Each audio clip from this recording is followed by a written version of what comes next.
Yeah, big nasty Hall of Fame Tampa Bay Buccaneer fan, baby. Cannon Fire Podcast, brother. If you ain't watching, you ain't listening, and you're missing out. Woo!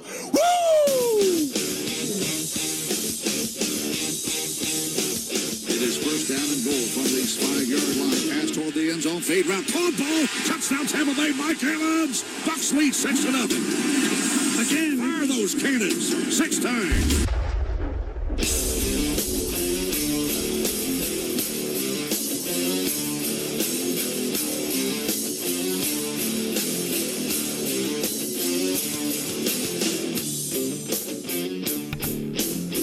Might have to make a new intro here soon. That one's getting a little dated, a little lower quality. But what is going on, ladies and gentlemen? My phone is very loud. What is going on, ladies and gentlemen? Welcome back to a brand new episode of the Cannon Fire Podcast. We are live on YouTube again, and I think we might get in the habit of doing this, because I don't mind doing this. Cut Fox, what's going on, man? Glad to have you here. Now, it hasn't been too long since we've done something like this. The last live episode we did was with Trevor, and that was for the mock. That was like 2 or 3 weeks ago. And the thing with that is that it's just the slow, very slow part of the offseason, and I'm very sorry that things have had to work out this way. We really wanted to put some content out there, but it's been a slow couple of weeks for news, and basically what we're here to do is just bring you the latest on everything that's been going on, because we're finally at what I would call the final stages of the offseason, and I'm pretty excited, man. If you guys are new around here, I am your host, Rhett, joined alongside me, as always, it's my good buddy, Evan. You can catch him on Instagram at BucksFootball. Plenty of you already know him. Evan, how are you doing tonight, man? I'm doing great. How are you? I'm good. I'm trying to multitask here. I've got Game 7 on behind me. The Lightning are playing the Caps, and I don't want to miss too much of the game, but I also want to pay attention to what's going on here. But as the episode suggests, I'm really just trying to get back in the groove of things, because it's been a minute since we've sat down and done this. At least the longest gap I think of the offseason. Yeah, probably the longest gap we've ever had for this show. It was about probably maybe 5 weeks ago that we did the show with Trevor, and we said we were going to take like a 2-week break or so. 2 weeks. Then that turned into a month, yeah. Well, I mean, there just hasn't been much, and there hasn't not really. They're fighting now. You'll see it in a second. And if you guys are hanging out with us, we do Wilson. have Game 7 playing behind us, so we're both definitely tuning into that if you were just curious at all. Go Bolts, by the way. Go Flyers, but they're sitting at home, so yeah. Anyways, it's just been the slow part of the off season, really. Oh my God, this is a brutal fight. It's been the slow part of the off season, and now OTAs have finally started. So I mean, it's something the fans can see pictures and stuff of the team. But next thing we know, you got a few rounds of OTAs. They end around June 7th, I think, is the last OTA. And then the next time these players are going to be back is for training camp. So things move slow in the offseason, but once you get going, they move pretty fast. And OTA is the first day back. It's really good to see all the pictures of the team just coming together and working out. But when you talk about the team and OTAs, it is the first day of OTAs, first day back. These guys are really just kind of getting back in the groove of things, as previously mentioned a couple of times. But something I wanted to touch on, and something that I'm sure you could shed a little bit of light on, we did not see JPP or Brent Grimes at OTAs. Or at least as of yet, last I had checked. I could be wrong on that, though. Yeah, you're correct so far. They had practiced today, and neither one of them guys were there. And it's Deshaun Jackson has also showed back really up. I'm sorry, I didn't mean to interrupt you. Yeah, it's no problem. Yeah, it's another noticeable thing. Not sure if Jackson was there today or not. I'm really not sure. He may have been. Jameis Winston said in his press conference yesterday that Deshaun Jackson had told him that Jackson would pretty much be in and out with OTAs because they are voluntary, and I know a lot of fans want every player to be there, but sometimes it's not possible. Sometimes they have prior engagements, and if it's not voluntary, if they don't have to be there, if it's not mandatory, then they're not going to be. Sometimes guys just prefer to work out, in the off season alone. Then hey, once training camp starts, then I'll come. But I mean, there's nothing to be worried about. It's not like JPP or Brent Grimes don't want to be here, or obviously Brent Grimes clearly wants to be here because he wouldn't have re-signed if he didn't. So.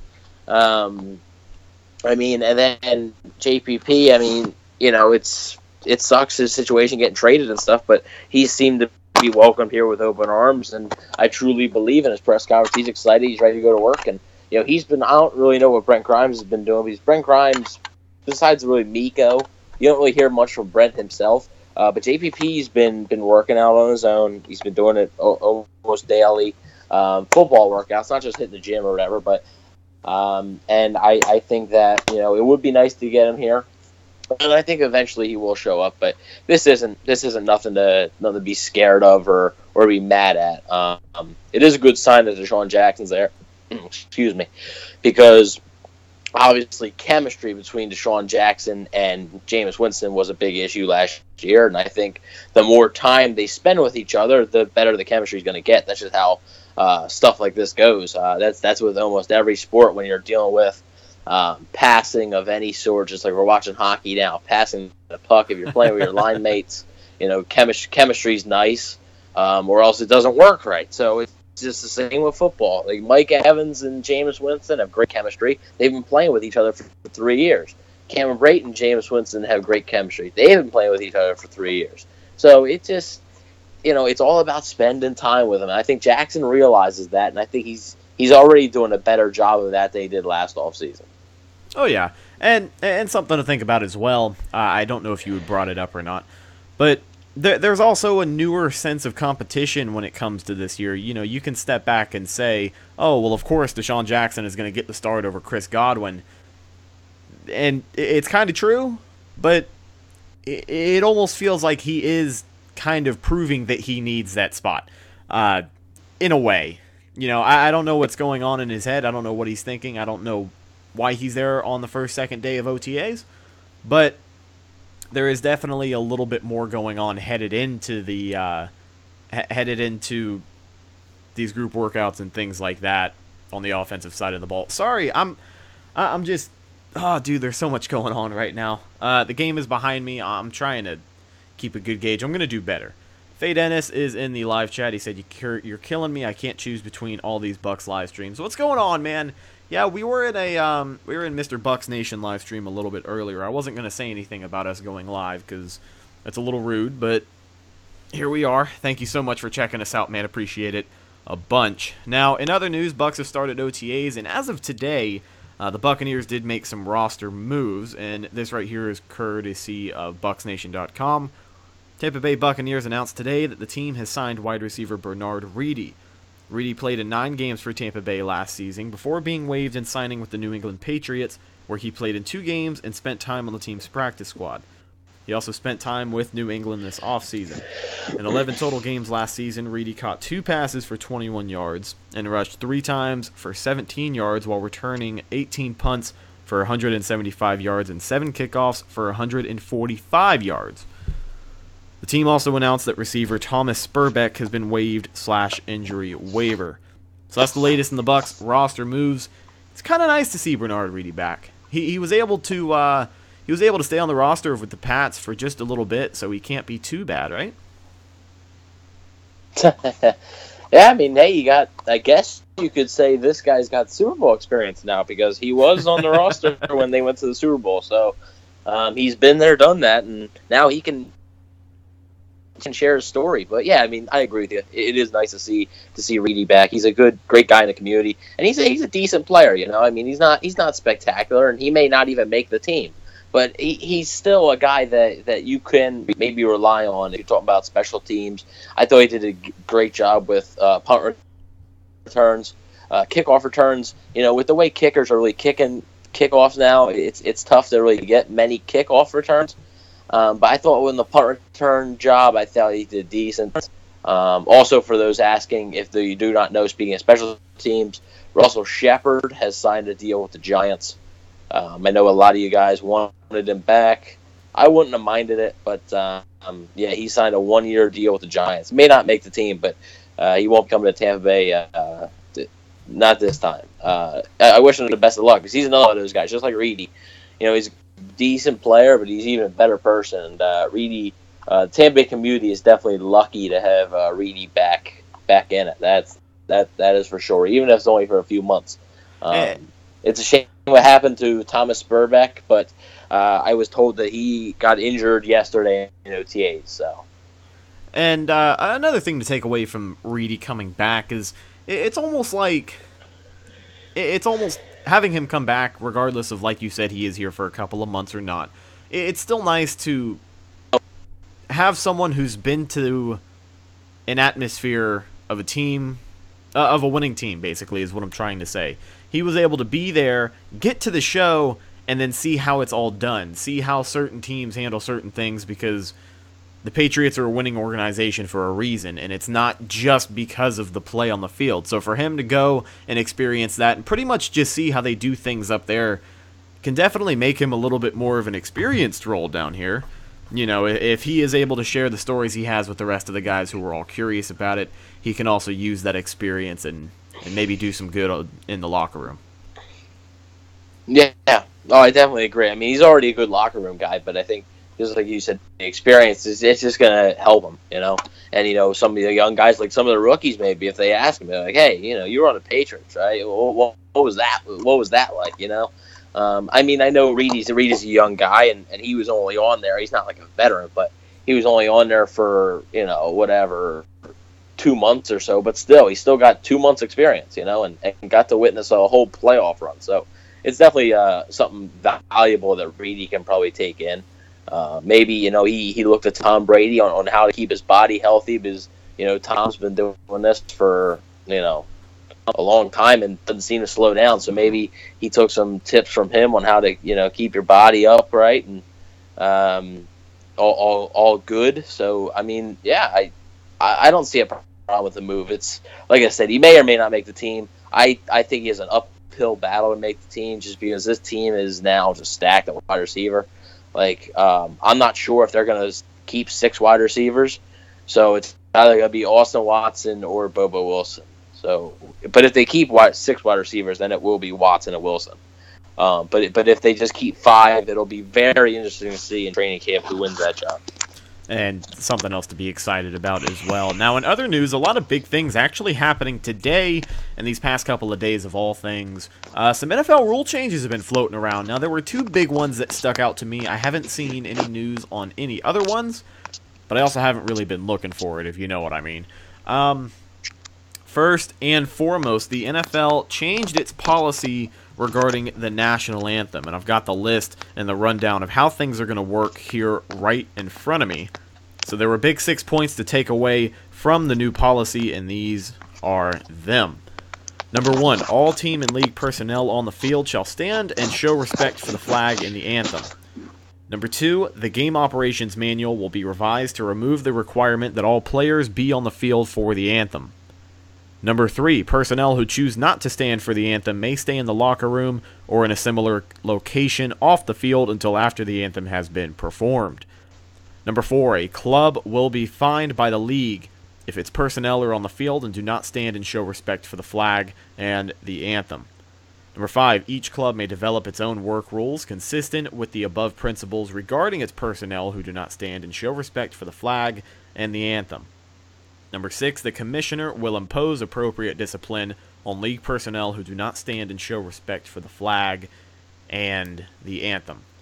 So basically what they're saying is that you can't protest it on TV. If you want to stay in the back or out of the way, do whatever you want, but don't come onto the field and do it. The touchy thing about this situation is that I feel like this scenario in particular, there was no clear-cut way to make everyone happy, but I believe this is probably the best they could do. I can't think of any other way they could have done this without at least a little bit more of an uproar. How do you feel? Yeah, I mean, I think with this situation, you're going to get an uproar regardless. It's just, it is a sensitive situation. It's tough because you're trying to keep both sides as happy as possible, and you don't want to make one side too angry, and you don't want to make the other side too angry. So, I mean, I think, like you said, I think this is probably the best that they could have done. I honestly, I don't like to get into like this kind of stuff too much, but I like it. I know a lot of people don't. I don't feel that you should disrespect the flag like that. I don't think that is right. So I mean, if you want to stay in the locker room, stay in the locker room. But if you're out there on the field, there's my family's a long line of veterans and stuff, and there's a lot of disrespect that shows when you kneel for the anthem. I know what they're trying to do. I'm not saying it's the wrong thing at all. I'm not saying that. But it's just, I would prefer you, if you're out there, stand for it. If you want to stay in the locker room, I'm fine with that. It's just, I'm not one of these guys that say, you have to get out there every game and stand. No, but if you're out there, please stand. I'm fine with the rule. But yeah, it is a sensitive situation. And without a doubt, man, it's always going to be a touchy situation. I think they handled it the best they could have. And that's the way it is now. Hopefully nothing will come of it. We'll see what happens. I don't think any fines will be issued. I think they're only doing fines from here on out, correct? Like, they're not going back and giving fines to the guys who kneeled last year? Yeah, no. Yeah, they're not doing any of that. Okay. Not that I read it. Not that I read, at least. I read just based on how I read it and how I interpret it, yeah, if you would kneel this year on the field, you'll be fine. Yes, but if you like Eric Reed or somebody, he won't be fined anything, because he didn't yet. So. All right, so that's the first of the two NFL rule changes that really popped to me today. The second one that not a lot of people are talking about, but it's something that to some people might not make that much of a difference, but I guess I have a little bit of a strong opinion about it. Maybe you do too. But the NFL kickoff rule has changed yet again. They moved some things around, and pretty much from what I had seen, they have eliminated a running start from the team kicking the ball off. So you'll notice, and I guess the best place to see it is Madden as well, but right before the kicker sets his kick, takes his first step, and goes to take off, everybody on that line comes together and takes off at one time to get a head start, a running start. That's not... If you can't get a head start, you're almost going to have your blockers meet them 10 yards from where they take off. That means that there's more room for the returner, and that means there's going to be more kickoffs, which means there could be a higher risk of somebody getting injured.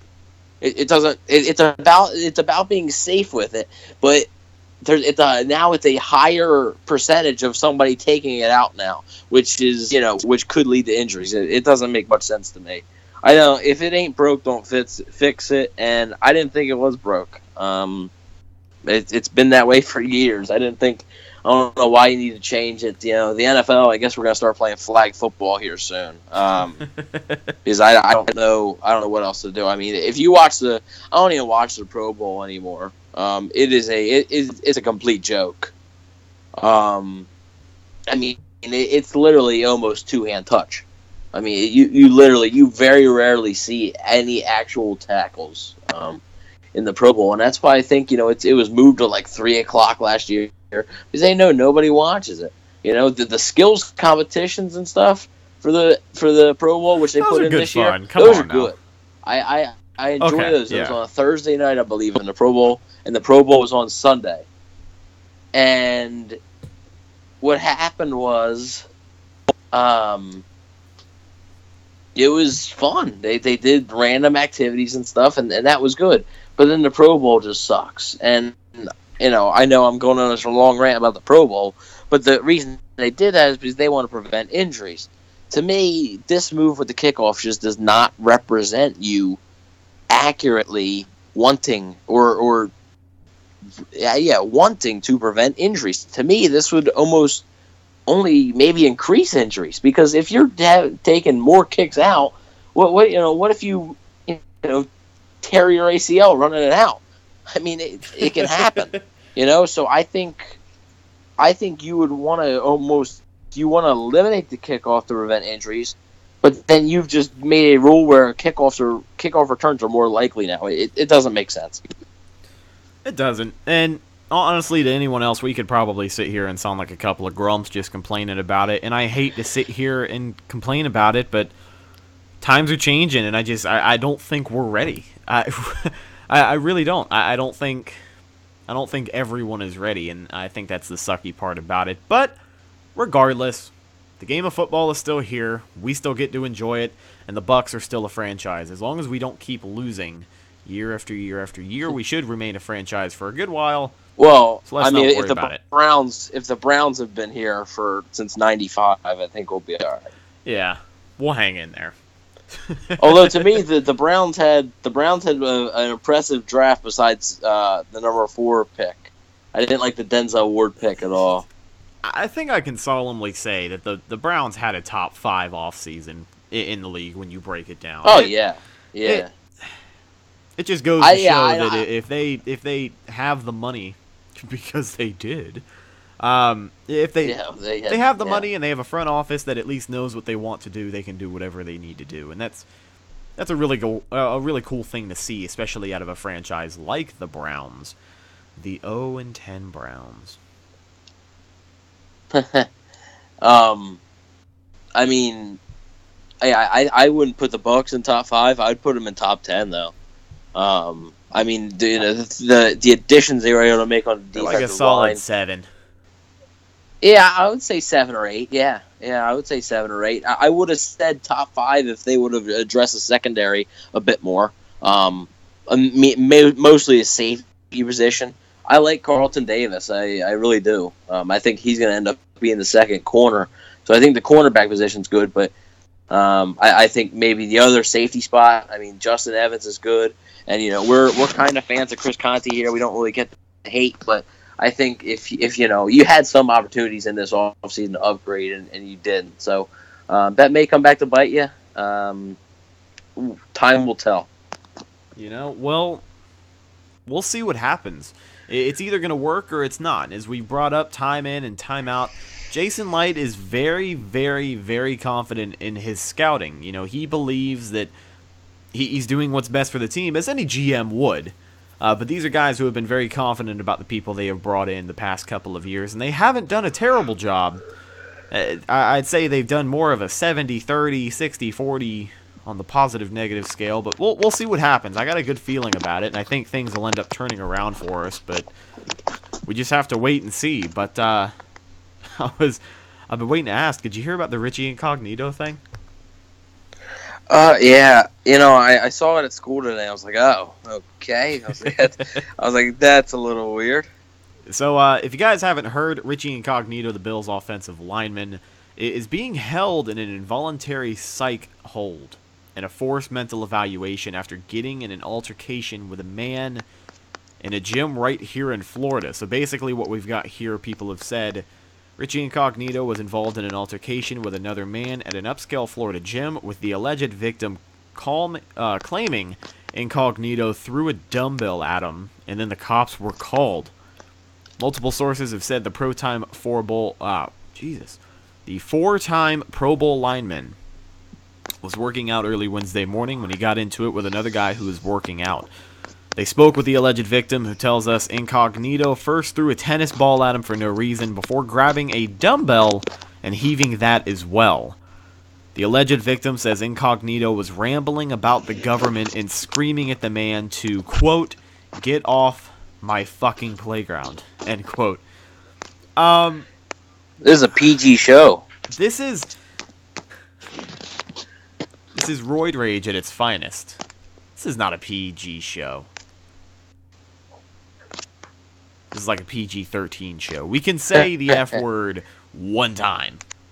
That's how it works. And I was using it as a quote, so For the sake of journalism, I should be okay. Yeah, there you go. Okay. But this just... a lot of people are claiming CTE, but Incognito's an offensive lineman. Roid rage, man. This is roid rage at its finest. This is some upscale Florida Newport Richie type if shit. you're,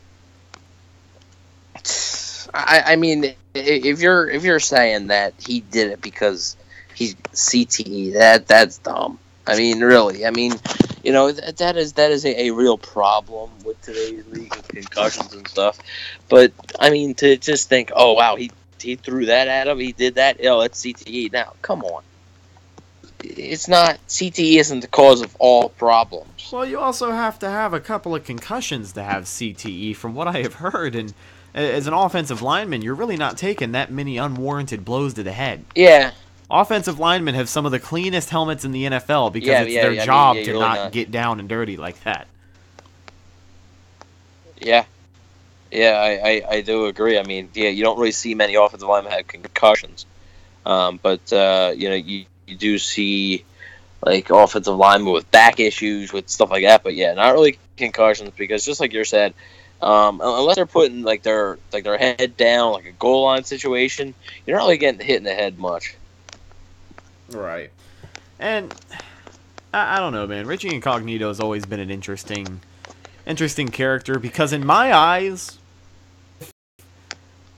if you've ever... I'm trying to find a good way to explain this. If you've ever spent time in your area's version of the Boondocks, basically the country where all the rednecks hang out, Richie Incognito is like one of the purest form of redneck in the NFL that I can really think of.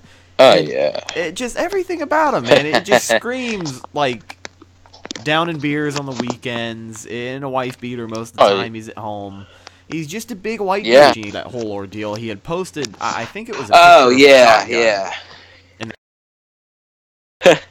I mean, can you imagine if he was playing now? I mean, he already tweeted, he was like, if I was playing, this is what I'd look like, and it was him with his hand raised or whatever. Yeah. Okay. I mean, I don't work. I mean, I like Sap. I don't really get, like, everybody says, oh my God, I hate him so much. Hey, he is a jerk. Okay, but he won the Super Bowl. Okay. No, he did. So, I'm not discrediting him by any means. I don't care. I don't care what you are. If you, I mean, and he's somebody that cared about the team. I mean, there's no denying that. No. When you take a step back and look at everything that man did for the Bucs organization and everything that he did for the football field, he is one of the players that I can say without a shadow of doubt he left everything he had up there, and it showed, because he was one of the scariest defensive linemen of all time. And I think in his prime he could still be one of the greatest offensive linemen if he played today. And that's comparing him to basically a whole new type defensive lineman. I'm sorry, I'm getting ahead of myself. And that's comparing him to a whole different type of athlete. The guy was a monster. He was a freak of ability, but I've heard that he has his good days and his off days off the field from a lot of fans. You'll hear about him stopping and taking pictures with people, and then you'll hear other stories about him stopping and trying to charge people for pictures they just took. But if you guys are fans of Warren Sapp, he actually just recently did get on the podcast game. He is on iTunes and YouTube as well. You can find it at the Route 99 podcast. I have not listened to it. I was probably going to listen to it, but I don't know. Something's stopping me. Yeah, I haven't either. But, guys, that's really just about all we've got for you tonight. It's been a slow couple of weeks, as previously mentioned. There really hasn't been too much going on. I don't know how much will be going on headed forward. We're hoping to get a little more content out there as well. If you want to follow us on Instagram at Cannon Fire Podcast, you can. Maybe try and go live there coming up soon. Not too soon, but soon? I don't know. We'll figure it out. But everyone who was able to stop by tonight, thank you guys so much. We did not have nearly as much traffic as I thought we would, but it's also Game 7, and I'm actually trying to jump in and watch Game 7 because it's a good game so far. We just started the second period. Bolts are down 1-0. It's a very winnable game. So we'll see what happens. Hopefully next time we do this, I'm not so disappointed. But, guys, thank you so much for, next time we do this, I won't be disappointed. But, guys, thank you so much for stopping by and checking everything out. If you haven't already, follow us on Instagram at Cannon Fire Podcast. Make sure you check out our partners at Pewter Report. You can check them out at pewterreport.com. They're on social media at Pewter Report. And if you haven't already as well, you can find my co-host Evan, Mr. Bucks Football, on Instagram at Bucks Football. And up there, man, is it? Are you creeping towards 18K? Because you hit 17, didn't you?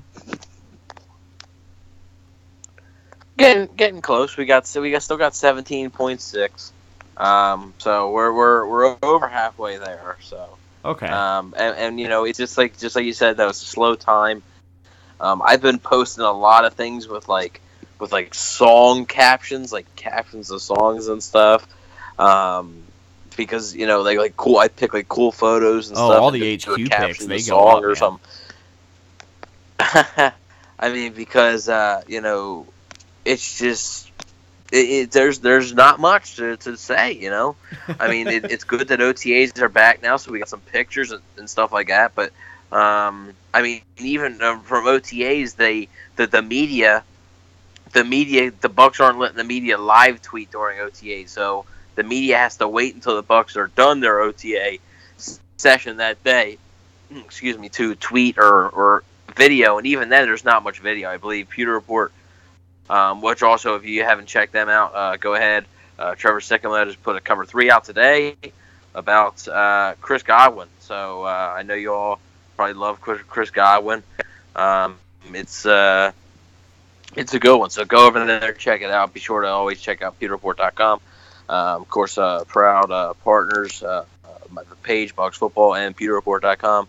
Those guys are great over there. Be sure to check them out. But, you know, anyways, I mean, they only had one video, and it was just to show that Deshaun Jackson was there. So it's really it's tough. It really is tough this time of year. But things will heat up a bit soon. We're gonna get past it. We're gonna have some big news coming, hopefully within the next couple of weeks. I mean, we'll have to see what happens, but we're gonna get through it together. And guys, thank you so much for checking us out. Hope you guys have a good night. Go Bolts, and if you're watching the rest of the game, let us know on Instagram, and maybe we'll figure something out, give you a shout-out or something. Anyone who couldn't make it tonight, you're missing out. But we will catch you guys next time. Remember